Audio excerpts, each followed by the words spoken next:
NCERT की किताबों में जो बदलाव किया गया है वो सराहना योग्य है, क्योंकि जब हम छोटे थे तो हमारी किताबों में बहुत उलझुल बातें लिखी होती थी अकबर के बारे में और इस दूसरे मुग़ल बादशाहों के बारे में।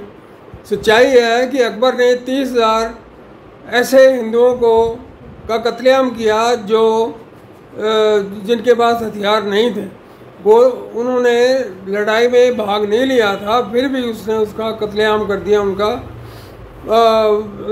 वो जो है केवल रसद पहुंचा रहे थे सेना को, महाराणा प्रताप की सेना को वो रसद पहुंचा रहे थे, और इस तरह से उन्होंने बहुत अत्याचार किया। आप यदि दिल्ली से उत्तर की तरफ जाएं या दक्षिण की तरफ जाएं, आगरा या उससे आगे, तो सड़कों के किनारे ऐसी ऐसी मीनारें मिलेंगी, छोटी छोटी मीनारें दोनों तरफ, जिस जगह के ऊपर वो हिंदू जो शहीद थे उनके सर काट के उनको सजाते थे, उनको ऊपर उनकी मीनार बना देते थे। उन मीनारों सिरों से मीनार बना देते थे ताकि आगे आने वाले लोगों को, जो भी यहाँ से गुजरे, उसको याद रहे कि जो मुग़ल शासक हैं वो कितने क्रूर हैं।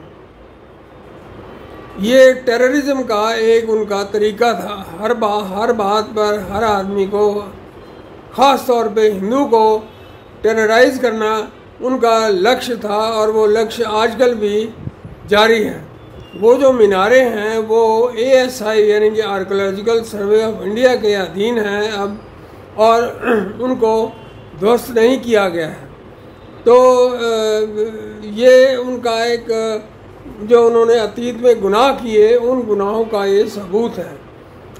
मैंने दिल्ली यूनिवर्सिटी के इंग्लिश डिपार्टमेंट के हेड को मैंने लिखा कि हम अपने बच्चों को कचरा पढ़ा रहे हैं, लेकिन कोई जवाब नहीं आया और ना ही कोई किताबें बदली गई। इसलिए ये एक वेलकम स्टेप है। जब गुरु नानक देव जी जब एलनाबाद अफ़गानिस्तान में थे तो बाबर इधर आ रहा था भारत की तरफ। वो उनको एलनाबाद में मिल गया और वहीं पर उनको अरेस्ट कर लिया। उनके पास कोई फ़ौज नहीं थी, केवल 2 उनके साथी थे जो बाला और मर्दाना, जो म्यूज़िकल इंस्ट्रूमेंट्स जो है ना बजाते थे। तो उनको उन्होंने अरेस्ट कर लिया।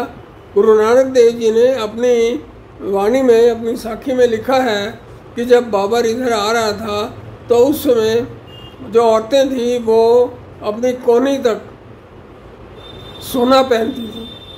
तो इतने वो अमीर लोग थे, लेकिन जब बाबर आया तो सब कुछ फना हो गया, बर्बाद हो गया, और उन्होंने अपने सोने जो है अपने सोने की चीज़ें, आभूषण सब दान में दे दिया ताकि आक्रांताओं से लड़ी जा सके। तो इस तरह से बहुत कुर्बानियाँ दी हैं भारत के लोगों ने। 80 करोड़ हिंदुओं ने अपनी जान कुर्बान की है इस पिशाची एक संस्था, एक हमले से अपने आप को बचाने के लिए। ये अब भी वही कर रहे हैं। अब भी इनके जो लोग हैं वो हिंदुओं को दोबारा से गुलाम बनाने की कोशिश कर रहे हैं। मिस्टर अंसारी 10 साल तक भारत के उपराष्ट्रपति रहे और उन्होंने भारत के खिलाफ ही काम किया, भारत में रह के भी, उपराष्ट्रपति रह के भी। ईरान में उन्होंने एक सूचना पाकिस्तान को दे दी कि आपके यहाँ एक फलाना आदमी है और वो भारत का एजेंट है। तो उसको पकड़ लिया गया और पाकिस्तान की जेल में बंद कर दिया गया। तो ऐसे लोग जो हैं, जो देशद्रोही हैं, उनके साथ सख्ती से निपटना चाहिए।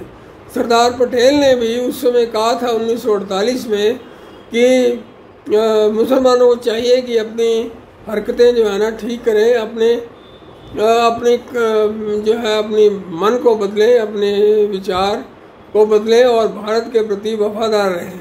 लेकिन उन्होंने नहीं किया। यानी जिन लोगों ने पाकिस्तान मांगा था और मिल गया, वो लोग संविधान जो बनाने वाली संस्था थी उसमें बैठे रहे और अपने अपने सुझाव देते रहे।